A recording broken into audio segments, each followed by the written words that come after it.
ہمارے ایک بزرگ تھے، وہ فرمایا کرتے تھے کہ میں اس لیے معاف کر دیتا ہوں کہ اللہ مجھے معاف کر دے، اور قیامت کے دن کہے تو زیادہ میرے سے نرم دل تھا، جب تو نے معاف کر دیا اپنے مجرم کو تو میں تمہیں معاف کرتا ہوں۔ تو معاف کرنے کا مزاج پیدا کرو۔ اللہ اکبر۔ وہ اللہ کے ان مبارک ناموں میں سے ایک رحمان بھی ہے، ایک نام رحیم بھی ہے، اور حدیث پاک میں ہے انما یرحم اللہ من عبادہ الرحماء۔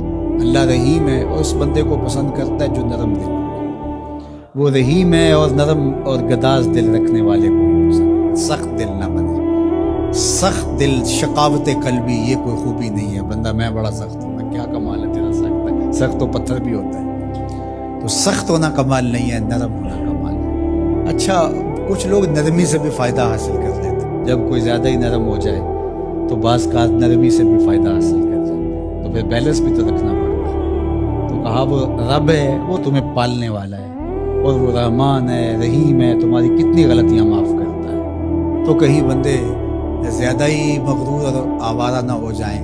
ساتھ کہا مالک یوم الدین، سن لو جزا کے دن کا رب بھی وہی ہے۔ یعنی دوسرا پہلو بھی بیان کر دیا کہ وہ رحمان بھی ہے، وہ رحیم بھی ہے، اور وہ رب بھی ہے، لیکن سن لو مالک یوم الدین، جزا کے دن کا مالک بھی وہی ہے۔ اللہ اکبر۔ ایک طرف رحمان ہے اور رحیم ہے، اور دوسری طرف جبار بھی اور قہار بھی، یہ بھی اس کے اسماء ہیں۔ لیکن فرمایا کہ میری رحمت میرے غضب پہ غلبہ پا گئی۔ اللہ اکبر۔ میری رحمت میرے غضب پہ غلبہ پا جاتی ہے۔ اس کی رحمت فراواں ہے، لیکن کہیں ایسا نہ ہو کہ اللہ جل شانہ کی رحمت سے کوئی مایوس ہو جائے، اور کہیں ایسا نہ ہو کہ اس کی رحمت سے یہ فائدہ حاصل کرے کہ اس کے قہر و غضب سے اپنے آپ کو بے نیاز سمجھ لے۔ ایمان کیا ہے؟ الایمان بین الخوف والرجا۔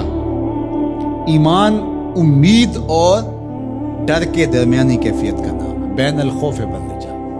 خوف بھی ہو پکڑا جاؤں گا، امید بھی ہو چھوٹ جاؤں گا۔ اللہ اکبر۔ ڈر ہو وہ قہار ہے، وہ جبار ہے، وہ مالک یوم الدین ہے، ایک ذرے کا حساب ہو رہا ہے۔ ثم لتسألن یومئذ عن النعیم۔ دھڑکا لگا رہے، اور امید بھی ہو، وہ رحمان بھی ہے، وہ رحیم بھی ہے، 70 ماؤں سے زیادہ پیار بھی کرے۔ تو ان دونوں کے درمیان ایمان ہے۔ فضل دی آس ہے مینو، نالے ڈر بھی آندا ہے۔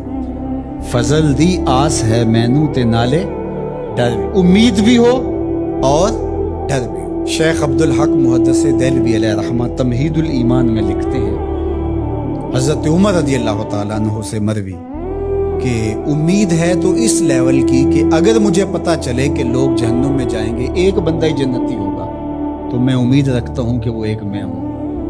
اور فرماتے اگر مجھے پتا چلے کہ لوگ جنت میں جائیں گے، ایک ہی جہنم میں جائے گا، تو ڈرتا ہوں کہیں وہ ایک میں نہ ہو جائے۔ ڈر ہے تو اس لیول کا، اور امید ہے تو اس لیول کا۔ علماء نے کہا جوانی میں خوف غالب ہونا چاہیے، بڑھاپے میں امید غالب ہونا چاہیے۔ اللہ اکبر۔ اور جب کوئی شخص نزع کے عالم میں ہو، اور ظاہر ہے اس وقت تو کچھ عمل کر نہیں سکتا، تو اس وقت جو اس کے سامنے لوگ ہوں تو اس وقت اس کو امید اور رحمت والی آیتیں سنائیں۔ اس وقت اس کو ڈرانے کی ضرورت نہیں ہے، اس کو بتائے کہ اللہ بڑا کریم ہے، وہ ایک امید کے ساتھ رخصت ہوگا اس کے حضور۔ تو جوانی میں چونکہ انسان کے جذبات بے قابو ہوتے ہیں، تو وہاں خوف سے قابو کیا جائے گا، اور بڑھاپے کے اندر وہ کر کچھ نہیں سکتا ہے، تو اس وقت رحمت کا ذکر زیادہ ہونا چاہیے۔ اب جو ممبر کے اوپر بیٹھا، یہ کتنی آزمائش میں ہوتا ہے۔